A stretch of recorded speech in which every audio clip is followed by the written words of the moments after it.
I want you to start looking for these patterns this week, because when we illuminate the patterns, we take the first step towards changing them. When we illuminate them, it also illuminates the opportunity for us to have agency in how we want to deal with them. If we bring a higher, healthier part in, if we bring this conscious adult in, we go, hey, listen, we got to have some internal boundaries here with yourself. If you feel like you are not getting your needs met in a relationship, now we can voice that in the relationship. You can use your voice. You can ask for what you need. You can leave, even though it might be hard. Welcome to Grow with Robin Breckenridge, a podcast about stepping into the most fully expressed, aligned, and conscious version of yourself. Here, we dive into the real work of personal growth, establishing boundaries, understanding your patterns, building self-trust, healing emotional wounds, and creating relationships that feel safe, authentic, and fulfilling. I'm Robin, a life and relationship coach, and in each episode, we'll explore the tools, insights, and conversations that will help you not just improve your life and relationships, but truly transform them. You don't have to just go through it. Let's grow through it, and let's do it together. Hi, friends, and welcome back. Over the past few episodes, we've talked about the parts of self, the inner child, the inner teenager, and the maladaptive adult. In those conversations, we got curious about identifying one challenging feeling that we remembered feeling at that time of our life, and one action that we would take when we remembered feeling that feeling. And then I gave you guys an add-on, something to get curious with. I gave you guys a list of high-level patterns at the beginning of this series. And I gave you an invitation or an option to just associate a pattern with the action that you took to manage your feeling in each part of self. And I know that for so many of you, just noticing or talking about these parts of self has been really powerful. But our parts don't exist in isolation. They carry with them cycles of behavior, what we call patterns. Patterns are the repeated strategies you use to manage feelings and preserve connection or protect yourself. And they were protective once. But when they run unconsciously, or when they're just the only option we know, they can often take us out of our integrity, produce more opportunities that impact our self-esteem in a negative way, and create more disconnection in our relationships than connection. Remember, your default reactions are not who you are. They are learned responses based on your history. When you manage feelings through old patterns, whether adaptive or maladaptive now, you often leave your authenticity behind. That's where shame, guilt, and those low vibrational feelings can grow even stronger, where we actually grow more of the feeling that we want to get away from. So today, instead of looking at each part individually, we're going to zoom out a little bit. We're going to talk about the bigger picture, the patterns that run through your inner child, your teen, and your maladaptive adult. We'll look at how to high level those patterns so you can start spotting them in your own life. And then we'll begin to move forward towards something new, putting your conscious adult, the more resourced, healthier part of you, behind the wheel. Because that is what opens the door to behavioral change. So many people come to me so frustrated with themselves, feeling so much shame or feeling behind because they continually engage in unconscious patterns that, again, at one point in time of their life worked, or maybe helped them momentarily get out of a feeling or manage a feeling, but are now the very roadblocks that prohibit them from building the life and relationships that they want. So identifying the patterns that no longer serve you and being able to manage and tolerate your feelings in ways that are less harmful to yourself and others, that's how we open the door to change.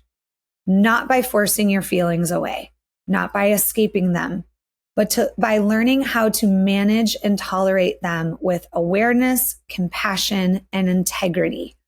To realize that feelings aren't something that you need to escape from in order to be okay.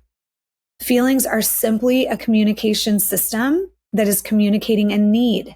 And when we get curious about what that need might be versus judgmental, like, I shouldn't be here, I shouldn't still be feeling this way, then we can attune to them and provide solution, support, guidance, protection, and nurturing, which just might be the very things that we needed growing up when we were in those challenging feelings that we didn't get.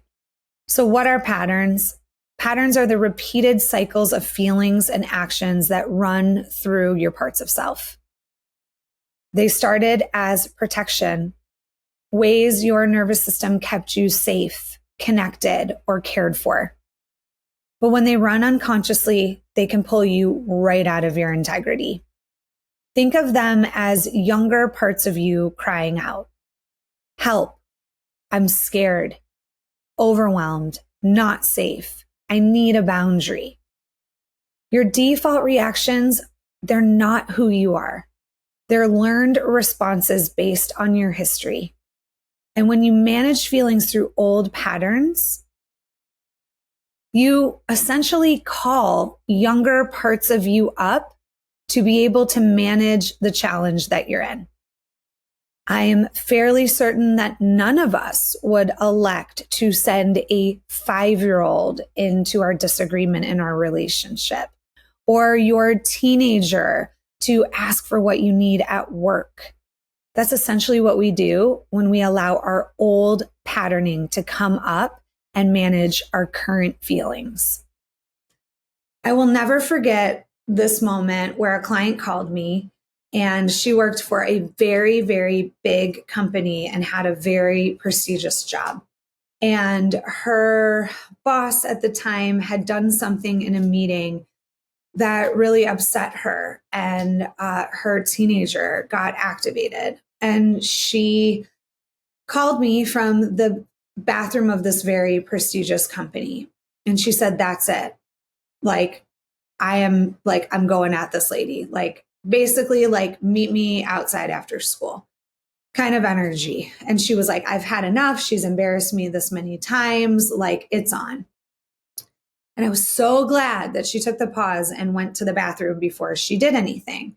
And we had this really beautiful conversation where I said, hey, listen, if you send your teenager back into that meeting, you're going to get fired because we don't fight people at this prestigious company. And this is not the most relational way that we communicate what we need, which is a boundary. So I had her breathe. I think we tabled it for the moment. We came back around and we talked about it from a higher, more conscious part of her. How could she let this person know that her boundaries had been violated, that this was something that she was no longer willing to tolerate?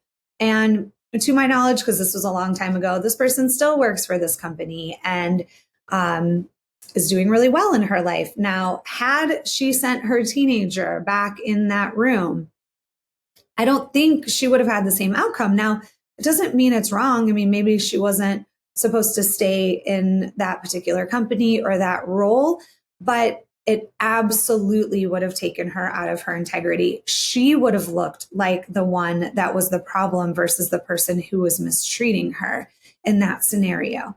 So remember, we do not want our teenager coming in and solving all of our disagreements or fixing whatever problem we have. There's a high likelihood that they might make it worse or make you look like you are the unhinged one. And here's the empowering part. When we illuminate our patterns, when we shine the light of consciousness on them, we can finally see them. And if we can see them, we can change them. Now, it took in that moment, in that example that I just shared, for me to be the mirror, to say, hold on. We're not about to fight someone in a meeting room of this prestigious company. Because not that I'm saying she didn't have a right to be angry, she did. But this person that I was talking to, she's a professional. When we are professional, we don't fight people. I have my own internal boundary that no one will ever take me out of the core of who I am anymore. I mean, trust me, there was a lot of times in my life where that happened, but they will never take me out of the core of who I am. I am kind. And the other is I will never allow someone to take me out of my professionalism, because I have built a career that the core of it is based on professionalism and safety. And I will tell you what, there is one part of me that will come in and sabotage that whole thing. And it is an angry inner teenager within me. Okay. Not to mention, we don't want to send our inner child to find solution in our problems, fight our battles. We want to call the highest, healthiest part of us.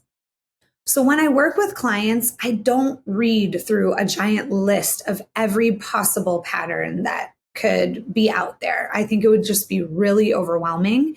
So honestly, it's not necessarily the list that matters. It doesn't really matter if you call it the names that I was calling the patterns. You can make your own. I mean, some of them all kind of overlap too. It's just that normally when we kind of name it, it hits. Like I distinctly remember working on myself at one point and this particular pattern coming up that brought me so much shame. And the minute I identified it as a high level term, like secretive behavior, all of a sudden it went from me being a bad person to that being an action that is no longer aligned with me. When it felt like I was a bad person, I felt doomed. I was like, oh, well, then there's nothing I can do about this. I'm just terrible. When I realized that it was an action that I was unconsciously engaging in because it was a default, I was like, oh, I can change that. So that it meant that when I was faced with the very things that had me go get my needs met secretively, that I could pause. I could go, hey, I'm not getting my needs met here. I'm feeling neglected. I'm feeling unheard. And instead of having to do anything secretively or hide my feelings or stuff it or whatever the millions of things that I was doing, I could interrupt that pattern by doing what I couldn't do when I established that pattern. Be honest. Ask for what I need. Leave. All of these options are available to me. But when I am activated in a younger part, those younger parts don't know. Our younger parts are never more conscious than they were at the time, which means that we have to establish a higher, healthier part that can come in with solution, that can come in and reparent, that can emotionally attune, that can say, hey, listen, you're not wrong for the way you feel. Of course you feel like that. That makes so much sense. And we can handle this in a way that builds esteem, that doesn't take us out of our integrity and actually goes towards meeting the need that the feeling is communicating. So it doesn't matter if you go off of the list that I've provided or you high level it yourself. It's just let's name it so we can see it. So for the interest of time, and because I'm not working with all of you guys individually, I'm going to just talk about these patterns in groups. And if you'd like the full list, go to the show notes. Again, you can call them whatever you want. It doesn't really matter. Just name them. Name them so we can find them, because if we can find them, we can change how we show up to them. So the first strategies that I'm going to go over today are strategies that prioritize staying in connection. These patterns are ways that we try to hold on to love and belonging. They might look like people pleasing, saying yes when you want to say no, codependency, if you're okay, I'm okay, putting someone's needs above your own, or shape shifting, becoming whoever you think will be accepted or who will fit in. Now, why these strategies were adaptive at some point is because it helped you. It helped you stay in connection, helped you receive validation, attention, affection, love, approval. Why are they maladaptive now? Because those particular ones, they require you to abandon yourself to stay connected to someone else. There is no healthy relationship that requires you to abandon yourself. Now, compromise, yes, maybe, and that's different. And we'll talk about kind of the difference about that in future sessions.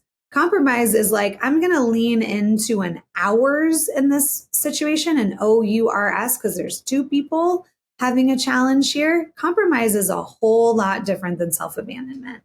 I want you to think about the last time you agreed to something, but internally, and it might have been after you listened to the boundary series on this podcast, where you agreed to something, but you felt that knot in your stomach, that somehow this wasn't an authentic yes that you were agreeing to. That isn't a choice. That's a pattern. When we just default, which is why so many people come to me frustrated with themselves. I knew better. Why did I do this again? Well, you did it again because we don't have enough consciousness and light shined on that pattern. So your default setting was just doing what it did to protect you. Protection strategies. These are ways we guard ourselves from pain. It could be shutting down when emotions feel too big, using walls instead of boundaries, pushing people out because you never learned boundaries, or isolating, pulling away because connection felt unsafe. Now, again, those worked for you at some point. Why are they maladaptive now? Because they leave you alone in your pain. Anytime we escape a feeling, we leave our body. When we leave our body, guess what?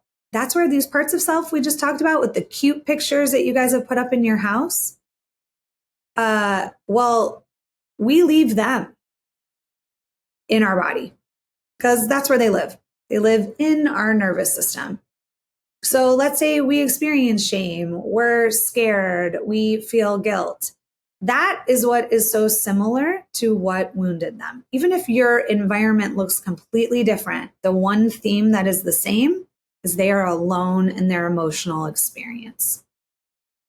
When you isolate, when you put walls up instead of boundaries, you're the only person behind that wall. I've done it. I think I shared on here about my island that I would dissociate to and leave, but that dang island had a loudspeaker, and that loudspeaker was so cruel, and I was alone with it. So have you ever noticed yourself going quiet or withdrawing in a hard moment? That's a protection strategy. Control strategies. These are patterns that give the illusion of control.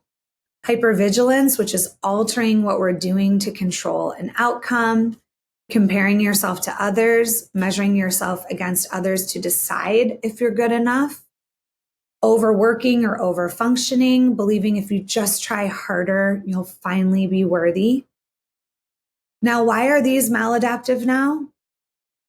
Because control is an illusion. The most constant thing we have in this life is change. We only have this present moment where we have power. I don't think any of us are fully capable of controlling the outcome of anything. In my experience, we are co-creating. We are co-creating with the universe, with God, with something bigger than us. And that thing that is bigger than us, it has more information than we do. Sometimes we don't get the outcome we want because that is in our highest good. Like there are now a string of things that at the time did not work out for me. And I will be quite honest, I felt very victimized by the universe that these things didn't happen.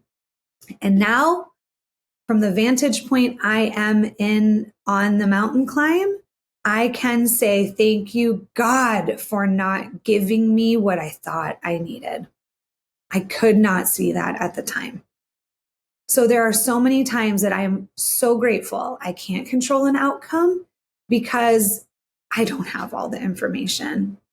I think anybody who has used control as a coping mechanism can attest to this. It leaves you anxious, exhausted, and disconnected. Keyword being exhausted. Like, listen, hypervigilance was my flotation device in this life. And sometimes, because none of these patterns are all bad, any one of these patterns, there's probably a time in your life where you might be able to use it and it's helpful. For instance, my codependency really kicked my behind for a lot of times in my life.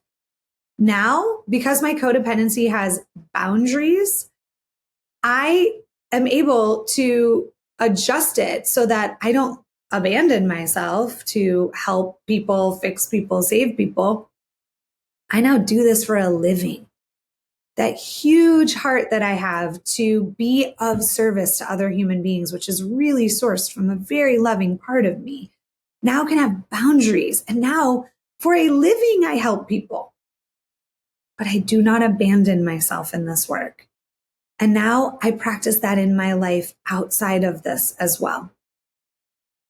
But when I think back to the times where my hypervigilance was the strongest way that I was managing my feelings, when control seemed to be the only thing that would manage and calm down my nervous system, I can't tell you how exhausting it is and how alone I felt in it.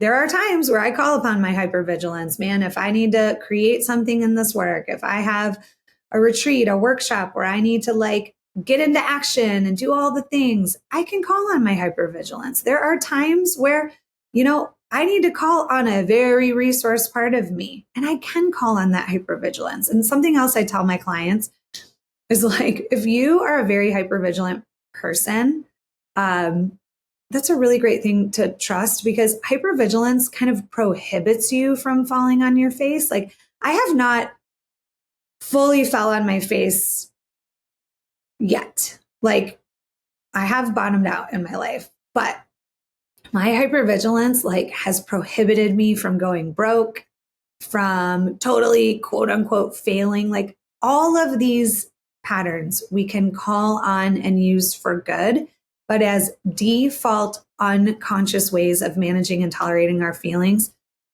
guys, they do not work. Escape strategies. These are the patterns that help us check out. Maybe it's numbing with food, alcohol, screens, escaping into fantasy when reality feels too painful, dissociating, mentally leaving the moment because it feels too overwhelming.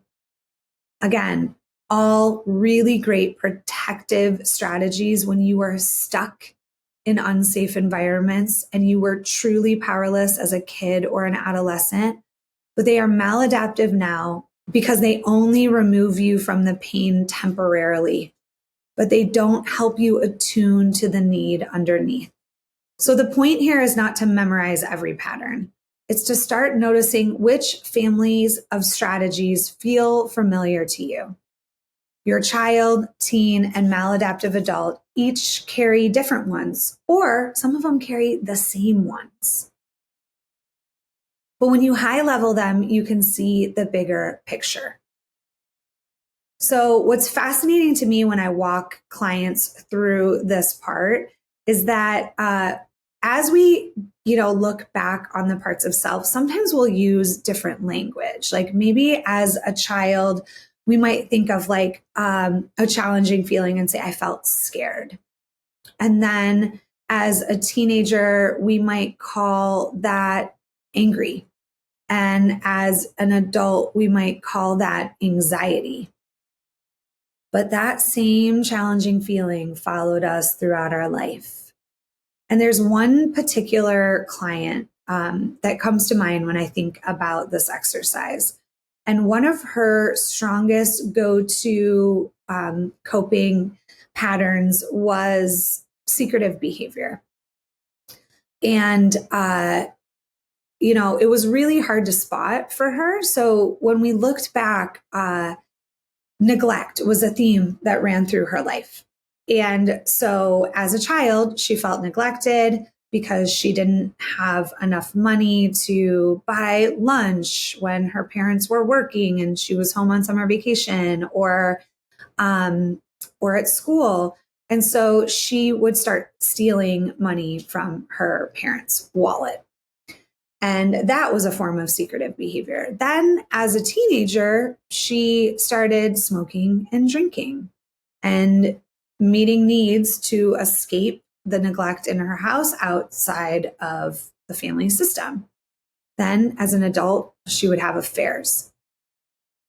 Now, without kind of attuning the lens into that, stealing money from her parents didn't look like it had anything to do. I'm sorry, stealing money as a child from her parents didn't seem like it had anything to do with her being an adult. And when her needs weren't met in a relationship, her going outside of the relationship. But when we were able to see that there was this pattern of her managing neglect that was called secretive behavior, where she had to go outside of her family to get her needs met, and that very pattern was contributing to her experiencing more shame in her life. Because when we hide, we are guarding and protecting ourselves from shame. Another example is I had a client who grew up in an abusive home. She had a very domineering dad, all female sisters, and a mom. And he was abusive to all of them. And he was a very authoritative parent. Like, all of these women were there to pretty much cook, clean, and do whatever he wanted. So we talked about her patterning. And what I noticed in her is she had a pattern that I call protest behavior. And I call protest behavior the energetic middle finger. And the origin of that behavior means that we weren't able to ask for what we needed in our environment growing up. We weren't able to tell the truth. So the energetic middle finger is like, hey, I'm mad. I don't like this. I'm protesting this, but I can't do it directly. So I'm going to do it indirectly. So the way that she did it and the way we found it when we went all the way back in her story was that she was like the good kid, so that she could lessen the amount of abuse that she experienced. And so she had to clean the house. And of course she did that because she was a good kid. She was a good girl. But she would purposely vacuum when her dad was taking a nap. That is protest behavior. She could not tell him, F you and your abuse, and I don't like any of this, and I wish you'd stop treating me like this. My sisters are my mom. So she ran the vacuum when he was sleeping. And as an adult, she was doing the same things. She couldn't communicate because she didn't know how. She never learned. It wasn't modeled to her. So she was indirectly communicating via her energy, her behavior. And it was causing a lot of conflict and disruption in her relationships. So what we want to do is just look through the lens of curiosity. Like, look at that challenging feeling. You've got one now for your inner child, your inner teenager, your maladaptive adult. Are those the same feelings that you felt? Maybe they are, maybe they're not. I'm sure if we dug in a little bit more, like if we were working one-on-one, we would probably see a theme of these feelings continuing in some way. But I really want you to focus in on those actions. And I want you to either go to the OG list that I put up in the beginning of this series, or look at the same one that I'm including in the show notes, or call it whatever you want. But let's name it. And then I want you to start looking for these patterns this week, because when we illuminate the patterns, we take the first step towards changing them. When we illuminate them, it also illuminates the opportunity for us to have agency in how we want to deal with them. So, for instance, my client that had secretive behavior, right? If we bring a higher, healthier part in, if we bring this conscious adult in, we go, hey, listen, we got to have some internal boundaries here with yourself. If you feel like you are not getting your needs met in a relationship, now we can voice that in the relationship. You can use your voice. You can ask for what you need. You can leave, even though it might be hard. None of those things were available to that person in the beginning of their story. Another internal boundary for secretive behavior is if you can't tell the people in your life that you're close to, don't do it. It's a really great place to start. Now, the client that I gave the example of that had the pattern of protest behavior, what we want to do is call on a higher, healthier part that has now learned through doing this work or, engaging in other modalities of personal growth work. We got to get her to be able to directly communicate what she needs or what was a boundary violation. And we need to get that girl some boundaries because, again, none of that was available to her inner child and teen, but it is now. Now, here's the thing about patterns. They do often give us short-term relief, but long-term, they create more of the very feeling that we do not want. If we engage in secretive behavior to get our needs met, we will grow more shame. If we use passive aggressive communication and protest behavior to communicate our anger or a boundary that we need to put into place, we will most likely be very misunderstood. Because remember, when we come at people with a fight response, they will naturally defend themselves. But odds are you're going to feel probably a lot more guilt. Like, guarantee you, in the example I gave earlier of the client who was about to send her teenager into her very prestigious job meeting, she most likely would have felt some level of guilt for behaving that way, that because it was outside of her integrity and her professionalism. She probably would have experienced some level of regret. And listen, we can communicate the boundary. It's not black or white. We either pop off and have our teenager communicate it or we say nothing. There is this middle.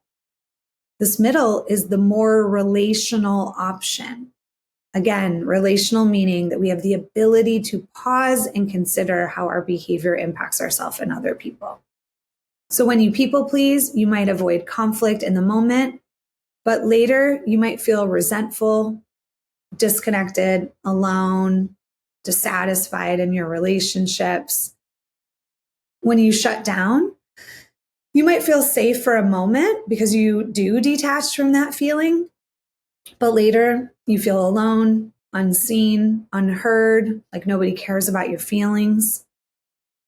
When you compare yourself to others, you might feel motivated for a second, but the deeper feeling underneath is usually that you are just continuing to grow "you're not good enough" wound. This is how patterns keep us stuck.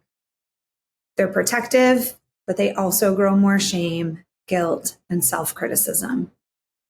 The hard part, when you manage your feelings through using some of these old strategies, you're managing them in ways that can take you out of your integrity, that can create more disconnection, feelings of feeling more misunderstood by people, which is impacting the very core need that we all have, which is to connect safely with other people and ourselves. So that's why this matters so much. The moment you can see your pattern is the moment choice becomes an option. When we react from default patterning, we are reacting from our trauma. You are not the traumatized part of you. You have a choice. And that choice is to pause, to notice, and to bring in your conscious adult, which is what interrupts the cycle of shame, staying stuck in the same dynamics, being in relationship with the same people over and over and over again. Or that saying that says insanity is doing the same thing over and over again and expecting a different result. I love to amend that. It's not insane to do that. It's very human. But what it is it's unconscious. Doing the same thing over and over again and expecting a different result means that a younger, less resourced part of you is using the same coping mechanisms over and over and over again and expecting a different result. So you are not broken. You are not defective. You are not your behavior. If your child, teen, and maladaptive adult are where the patterns live, then we need to go help those parts. They need a more resourced, emotionally attuned part of self to help them so that they can have a corrective experience and do something different. What do I call that? I call that your conscious adult. This part of you has more resources, more ability to attune, and more perspective. It can notice the pattern, acknowledge the feeling underneath, and then decide how to manage that feeling in a way that keeps you connected to yourself and honors your integrity and your authenticity. Your conscious adult isn't about getting rid of feelings. It's about being able to manage and tolerate them in ways without abandoning yourself, harming yourself, and without taking the people you love emotionally hostage. So this week, my invitation to you guys, I want you just to simply notice your patterns. Look back at those high-level ones you identified in your parts of self. Where do they show up in your day-to-day? Do you notice yourself saying yes when you want to say no? Do you notice yourself shutting down when things feel too overwhelming? Do you catch yourself comparing or overthinking? We're not here to judge them, guys. It's not going to get us anywhere. We're not here even in this moment to fix them because that's like us trying to get to the top of the mountain overnight. And if you've been listening to this whole podcast, remember, I said this in the very first episode. If you try to climb Mount Everest in one shot, you don't make it because it's not possible. We can't change these overnight. I mean, for some of us, we've been at this for decades. But what's so cool, and there's so much research to back this, we can develop new neural pathways in our brain. How do we do that?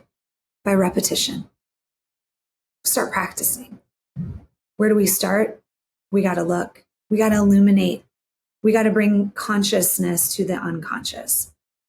So I would like you guys to high level your patterns. You can look at the list. You can name them yourself. But I want you to start high leveling them so we can find them. And I want you to look for them this week. And remember, if you can see it, you can change it. Now, you will always hear me remind you, because it's a great reminder. If any of this feels overwhelming, if any of this feels destabilizing, if any of this leads to you feeling more depressed, more isolated, engaging in self-harm or any of it, please take this to a professional. I wish when I was younger and I needed this type of support that I had a podcast that would kind of lay it out so that I could walk into my therapist or my coach and go, hey, this is the very thing I want to work on. There is no shame in that. In fact, we've just made you so clear on the very things that we need to work on that is a giant leap up the mountain. So if this feels overwhelming, if it feels confusing, listen, guys, I've never had a podcast before. This is my first one. I have worked with a lot of people. If this at all feels confusing, overwhelming, it also could be my first time doing it in this format. Just reach out to a professional. You're welcome to ask me any questions. But my guess is that this will land. And I want you guys to high level it and look for it.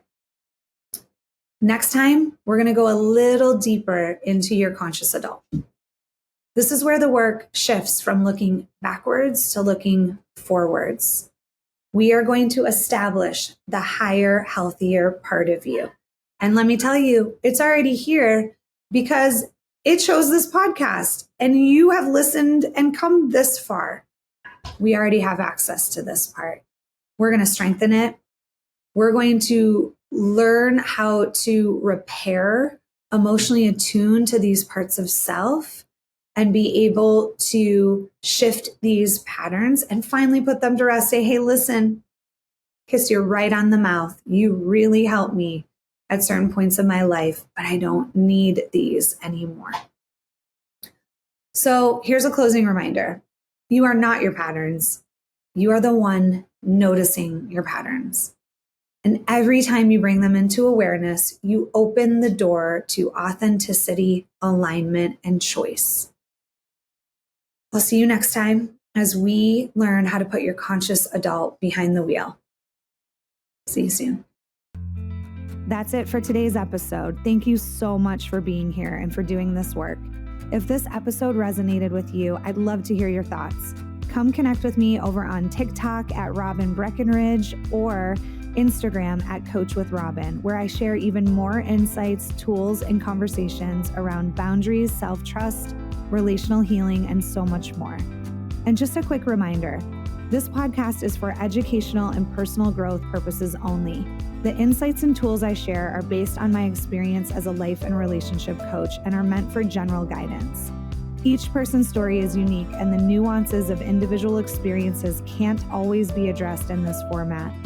What's shared here may not be applicable to every situation, especially those involving abuse, oppression, severe mental illness, or systematic harm. If you or someone you know is in crisis, please seek support from a qualified mental health professional or emergency resources. Thank you for listening and for showing up for yourself in this way. Take care, and I'll see you next time.